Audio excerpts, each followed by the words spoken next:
It's on Second Thought, episode 351, powered by Hook'em.com. And man, the football season is getting away from us.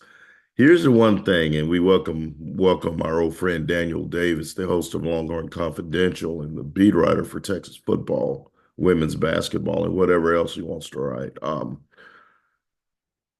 Is it getting away from us, or is it going to be longer than we think if the Texas Longhorns are as good as some people believe them to be, Danny? I mean, it's kind of getting away from us if I'm in a dimly lit basketball workroom right now, which is what where I'm at. But I mean, this is always the busy time of the year for us with basketball and football kind of intermingling, and it could be that way for a couple months if this Texas team does what it's supposed to do. But as we're going to talk about today, one slip up, and I might be done in December. So Oh we'll see. man. We don't want to go back to those days when we were just sitting around twiddling our thumbs, waiting on the basketball team to come back from a road trip because football sucked. But the Longhorns are, man, they're 9-1. And they're leading the SEC with Texas A&M. They get Kentucky Saturday, 2:30 p.m., senior day, DKR. It's going to be raucous. A really poor year from the Kentucky Wildcats. But Steve Sarkisian has been singing their praises. So much respect for Mark Stoops and blah, blah, blah. They're 1-4 in their last five games. And I know they almost beat Georgia, almost beat Georgia. So do you expect it to be a close game? I looked at a couple of Kentucky clips on YouTube, saw a little bit of 'em on SEC Network. I'm not impressed. Not impressed.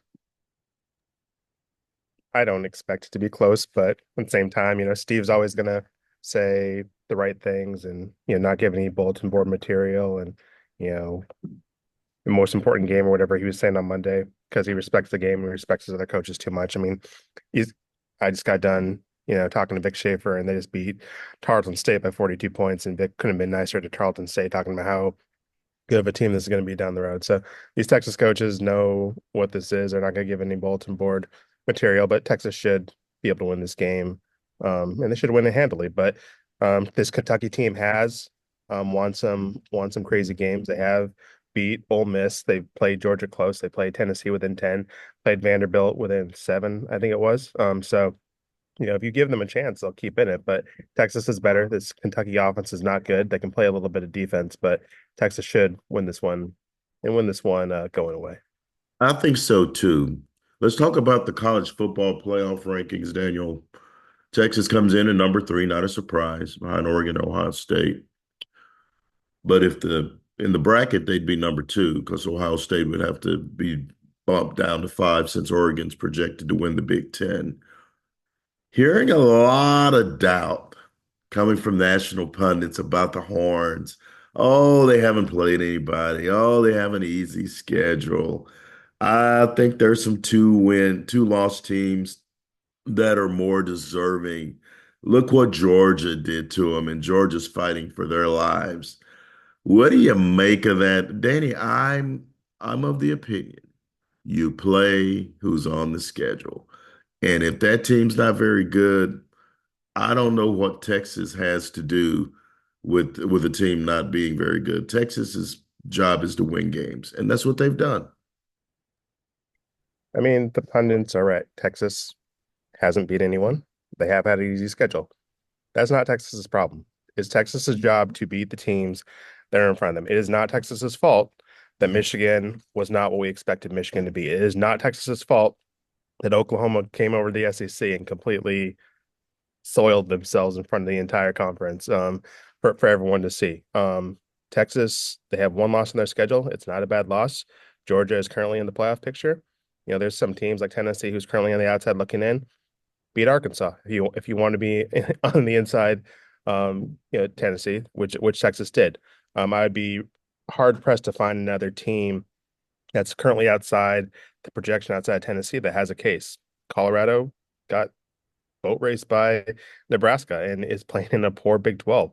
Texas A&M lost big in South Carolina and has a chance if they really want to squeeze in this picture in 2 weeks to beat Texas and really force their way into this conversation. So I just don't buy it. I mean, I think it's a good talking point. Now, if Texas loses, Oof. and then we are talking about resume, I think that becomes a huger conversation. But as far as it is, Texas has one loss.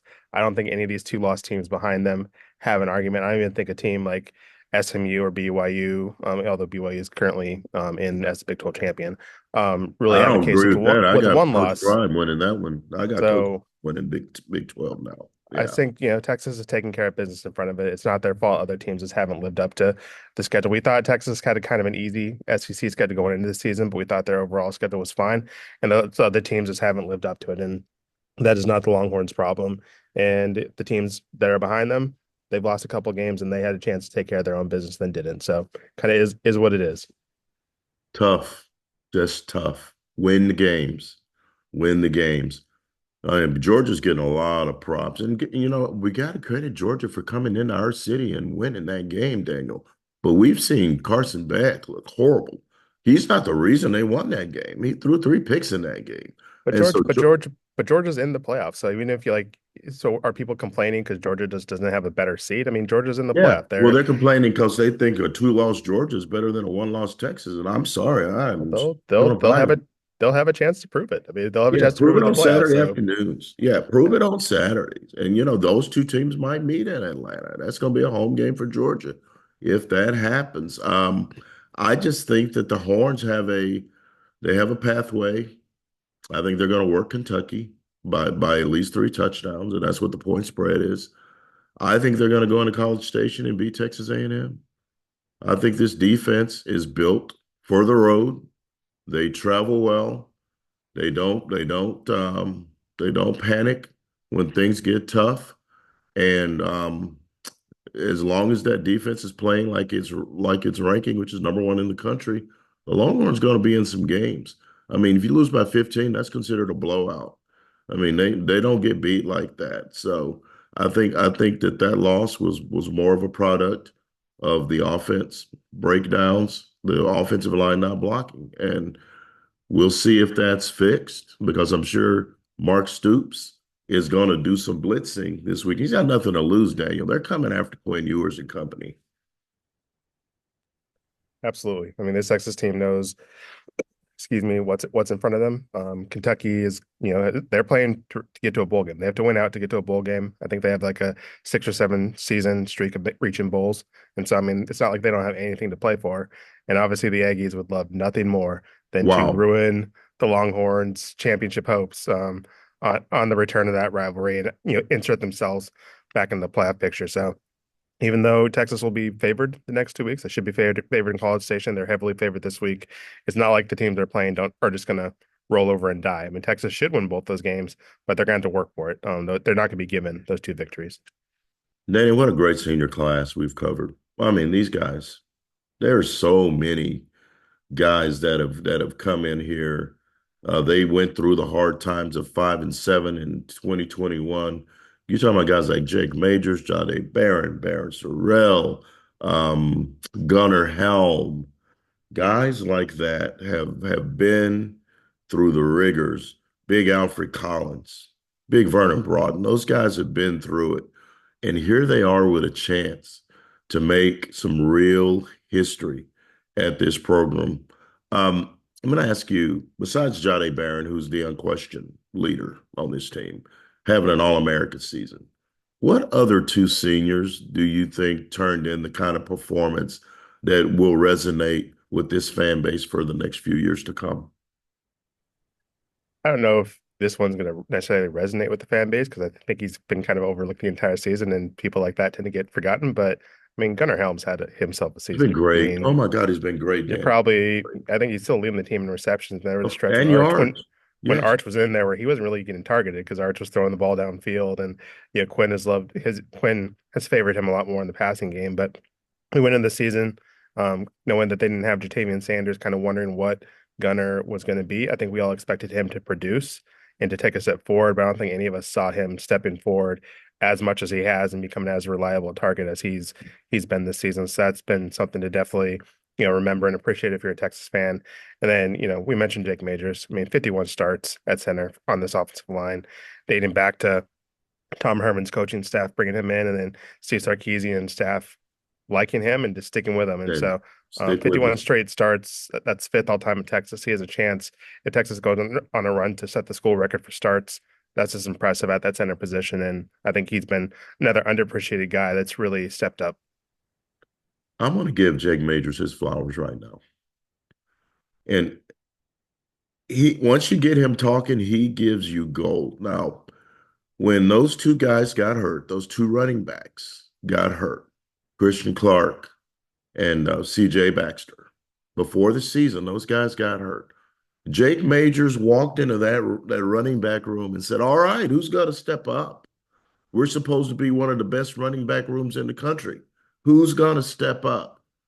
That is leadership, Danny. That is a senior leader challenging his guys. He is the leader of that offensive line, and he's challenging these guys to step up because he knows without a running game that the offense is not going to click. And what have you gotten? You've gotten Quintravian Wisner elevated his game. He is the starting running back now. You got Jadon Blue is finally to rediscovered his groove in the last couple of games. And you got the freshman, Jarek Gibson, who's their power short yardage guy when they need him. So I think that Jake Majors' leadership is probably one of the most untold stories, and is probably one that I'm going to tell sometime in this postseason. Hopefully, they get on a great run. But I think him, and I love what Barron Sorrell has done. I love what Barron Sorrell has done his last year.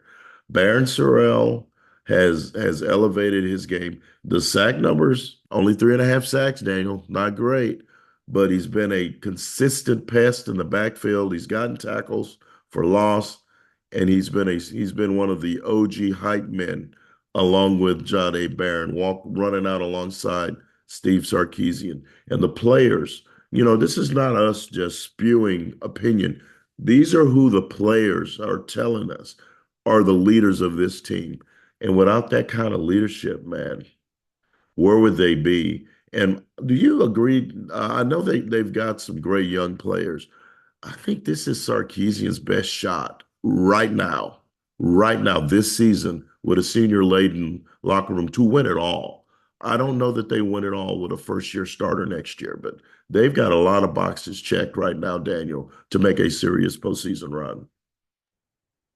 Yeah, I mean, who knows? I mean, with the way college football is, you could hit the transfer portal and completely bring in a stacked team next year to replace the holes that you have and help Arch out. However, Arch is gonna needed to be helped. But obviously, I think this is his most talented team since he's got to Texas and his best shot so far.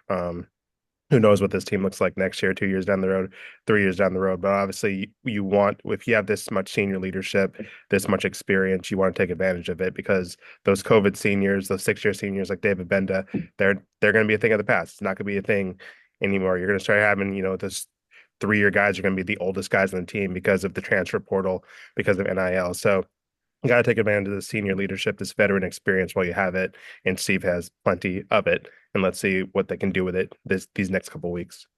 Let's talk about QB1 before we get out of here. So Quinn Ewers hadn't showed up to a Monday availability for like 3 straight weeks. Is that right, Daniel? And so Saturday night in in Fayetteville, he comes in after the game, answers the questions, and as he's walking out, I look over, I go, "Hey Quinn, I'll see you on Monday." And he looks over at me, he goes, "Yeah, maybe." QB1 shows up Monday, albeit for only like a 5 minute presser. They got him out of there pretty quick. Our colleague and OG Kirk Bowles asked Quinn, "Is this your last regular season home game at Texas?" And Quinn kind of demurred. We'll see. We'll see. Here's a question for the beat writer of the University of Texas Longhorns at the Austin American-Statesman. Would Quinn Ewers be welcomed back with open arms if he decided that he wanted one more year of college ball, do you think that he would be able to come back to the University of Texas in 2025? I mean, Quinn is Steve's guy, so he may be welcomed back by the coaching staff, but this fan base would revolt. And I mean, if Quinn comes back, that means Arch is probably leaving. You'd have to imagine. I can't imagine Arch, as much as he's been patient, as much as he said all the right things, and comes from the Manning family, all that stuff. I can't imagine he's signing up to sit for 3 straight years. So I'd imagine that the fan base who's ready for the Arch chapter, even if you're the biggest Quinn Ewers fan and you appreciate what he's done, I think the fans are ready for that next chapter after Quinn does what Quinn does this season. I'm sure the fans will be glad to wish him well and root for him at the next level. But I think if Quinn's like, I'm back, that's not going to be treated as well as maybe inside the coaching room. So um, I didn't have a problem with Quinn not saying this is my last home game. I think That's if his he moment whenever if he he's does ready. that, yeah, he has his moment. Put on social media. Don't steal the spotlight from the seniors. It's not like Quinn's going to get a run out on Saturday. So, He but I may. can't. What if he I can't. does? He might. I mean, that He would be, might. excuse me, a little surprising. But I just can't imagine that. I think Quinn's probably ready to turn the page and move on. I think this coaching staff's ready to, get Arch in there and see what they have there. And the fan base is definitely, as our analytic metrics will tell you, as any fan with eardrums at DKR whenever Arch gets in, can tell you. I think they're ready too. That's not to say that Quinn isn't appreciated and that these Texas fans hate Quinn, but I think it's probably time for the next chapter and to move on to what's next. And but that's hopefully, if you're a Texas fan, that's hopefully in on January 21st, and instead of a conversation for the next couple weeks. But we'll have to see. They love Quinn, but they don't adore him like they adore Arch. And let me tell you something, Quinn Ewers has put it down for this program. Quinn Ewers has a chance to do something that Vince didn't do, that Colt didn't do, that Major Applewhite, Chris Sims, none of them did it. He has a chance to lead Texas to consecutive conference championships. Those other legends never won more than one championship in conference. And Quinn Ewers has a good chance to do it. And he was a 12-yard pass away from maybe winning a natty last year because we know that Michigan wasn't going to run wild on Tavondre Sweat and Fat Mac Murphy like they did on Washington. But that's neither here nor there. I believe that Quinn is leaving. I believe that Quinn will enter the NFL draft. I believe he's got to play a lot better than he has to get back into the first round. I looked at Mel Kiper's rankings. He's fifth among quarterbacks that are eligible for the draft, right ahead of Carson Beck. Those guys were running like 2-3 earlier, so they've kind of fallen back. But there's plenty of time because we're looking at maybe what, 5 more games, Daniel, that they may end up playing 4 or 5 more games. It's six. If they win a championship, it's going to be Six if six, they get to the national title. seven possibly if they fall into that first round. So there's lots of time left. So there's plenty of time left for Quinn to up his game. I don't think he's had the season that he'd hoped to have coming back. But you know what? If they win, those numbers are going to be there, those accolades are going to be there, and he's going to have time to show the scouts that those preseason rankings were not unfounded. So that's going to do it for our chat. Daniel, always a pleasure putting in that extra work for the UT women against Tarleton State, a main event in any arena in America. How loud was it with those 12, those 9 and 10-year-old elementary school kids screaming? How loud was it at the Mood today? What'd you say? Exactly. I knew you were going there. You, thank you. You're not dumb, but you just might be hard of hearing. You just might be hard of hearing. But enjoy the rest of your day. We will see you on Saturday, 2:30 p.m. Senior Day. We're going to get there early because we got to eat, Daniel. We got to eat. Senior Day at DKR, Kentucky v. Texas. Always a pleasure, my brother. I appreciate you. Also, Cat Grizz on Saturday. Go Grizz.